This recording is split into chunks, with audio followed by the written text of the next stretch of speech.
اگر تم اللہ رب العالمین کو اپنا معبود بنانا چاہتے ہو، اللہ سے شرانہ قائم کرنا چاہتے ہو، اللہ سے دوستی رکھنا چاہتے ہو، اس کو راضی کرنا چاہتے ہو، اس کا ایک ہی طریقہ ہے، فَاتَّبِعُونِي يُحْبِبُكُمُ اللَّهُ۔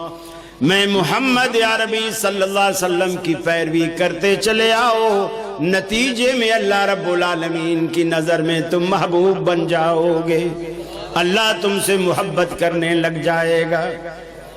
یہ گر بتا دیا اللہ رب العالمین کے قرآن نے کہ نبی اللہ کی محبت حاصل کرنے کے لیے نبی کی اتباع ضروری ہے، نبی کا اسوہ ضروری ہے، نبی کی پیروی ضروری ہے۔ اہل حدیث و نبی کی محبت کو جل سے جلوسوں تک محدود نہ رکھو۔ آج دنیا ہمیں تانے دیتی ہے، میاں وہ ربیع الاول میں جلوس نکالتے ہیں، تم جلسے کرتے ہو، فرق کیا ہے؟ بات تو کھری ہے، صرف اپنے آپ کو ربیع الاول تک نبی کی محبت کے ساتھ منسوب نہ کرو۔ اللہ کے نبی کی محبت کسی مہینے کی، کسی وقت کی، کسی ٹائم کی، کسی موسم یا سیزن کی محتاج نہیں ہے، یہ تو 12 ماشی چیز ہے، سدا بہار چیز ہے، سدا بہار رہنے والی چیز ہے۔ اپنے ان پروگراموں کو سدا رکھا کیجئے، کسی کی نقل میں، کسی کی پیروی میں کہ ہم کسی سے کم نہیں ہیں۔ اس مہینے کا انتخاب مت کیا کیجئے، اس مہینے کا انتخاب نبی کی محبت کے لیے نہ کیا کیجئے۔ ساری کائنات، سارے موسم، سارے سیزن، سارے دن اور ساری راتیں نبی کی محبت تو جزو ایمان ہے۔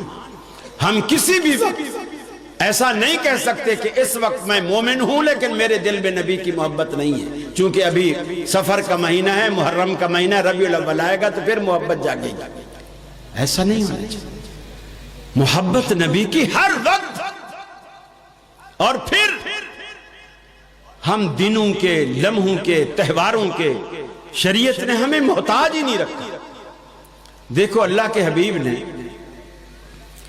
اپنی ذات سے محبت کرنے کا بھی ایک طریقہ بتایا کہ میری ذات سے محبت، ہر شخص دعویٰ کرتا ہے کہ میں اللہ کے رسول سے محبت کرتا ہوں، یہ ہر شخص دعویٰ کرتا ہے جو کلمہ پڑھنے والے ہیں، لیکن آپ نے جو گر بتایا، اگر اس کو پیمانہ بنا کر آپ سامنے رکھے اور پھر دیکھیں کہ کیا میں اس پیمانے پر پورا اترتا ہوں۔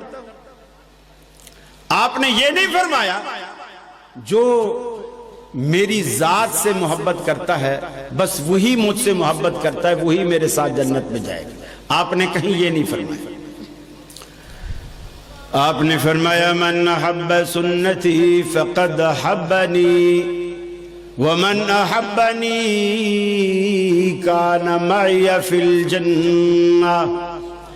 جس بندے نے میری سنت سے پیار کیا اس نے گویا مجھ سے پیار کیا۔ آپ نے اپنی ذات سے پیار کرنے کو معیار اپنی سنت اور طریقے کو بنایا، اپنی پیروی کو بنایا، اپنی ذات کو معیار نہیں بنایا۔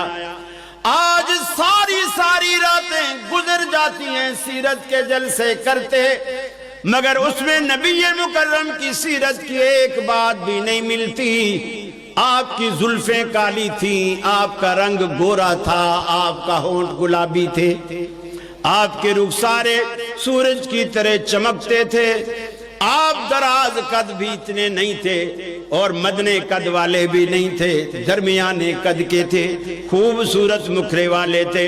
اللہ کی قسم کھا کر کہتا ہوں، ذمہ دار اسٹیج پر بیٹھا ہوں، پورے قرآن کو پڑھ ڈالیے، اللہ رب العالمین نے پورے قرآن میں نبی کے حلیے کی کہیں تعریف نہیں کی۔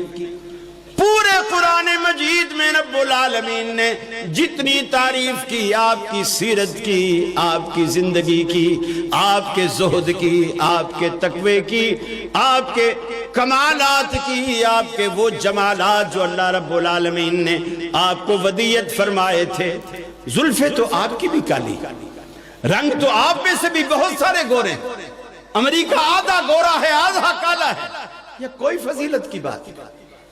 ہمارے مولوی بھی بہت سارے سر لگا لگا کے واللیل دیاں زلفاں والا، والضحیٰ دے مکھڑے والا، تاہا دیاں تاجاں والا، یاسین دے سحریاں والا، یہ کس مفسر نے قرآن کے حروف مقطعات کی یہ تفسیر کی ہے کہ تاہا سے مراد تاج ہے، لیل سے مراد نبی کی زلفیں ہیں، والضحیٰ سے مراد نبی کا چہرہ ہے؟ کس نے کہا؟ اگر ہم بھی ایسے جھوٹ بولیں قرآن پر، حدیث پر، نبی پر، تو پھر دوسروں سے ہمارا گلہ کیا؟ دوسروں سے پھر ہمیں فرق کیا رہ جاتا ہے؟ میرے بھائیوں، آپ اہل حدیث ہو، اہل حدیث بہت مقدس نام ہے، اس کی قدر کیجیے، اس کی عزت کیجیے، اسے سنبھالیے۔ بننے سے کہنے سے اہل حدیث نہیں بنتا، بنتے ہو وفادار، وفا کر کے دکھاؤ، کہنے کی وفا اور ہے، کرنے کی وفا اور۔ میرے بھائی، یہ جو جلسے اور کانفرنسیں ہوتی ہیں، آپ اس سے کچھ حاصل کر کے جائیں، آپ کچھ لے کے جائیں۔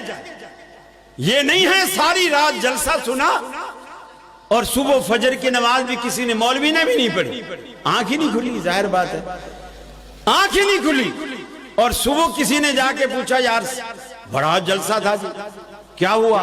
بڑا مزہ آیا۔ کیا کہا مولوی صاحب نے؟ یہ تو پتہ نہیں پر مزہ بڑا ہے۔ کہاں کیا نہیں پتا، مزہ بڑا ہے۔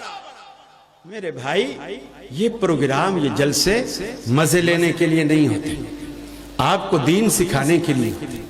ٹھیک ہے آپ روزانہ مدرسے میں طالب علموں کی طرح وقت نہیں دے سکتے، کوئی بات، آپ کے لیے شریعت نے جمعہ رکھا، جمعے کے بعد اس طرح کے دروس، اس طرح کے پروگرام، اسے آپ تعلیم کے حصول کا ذریعہ سمجھیں۔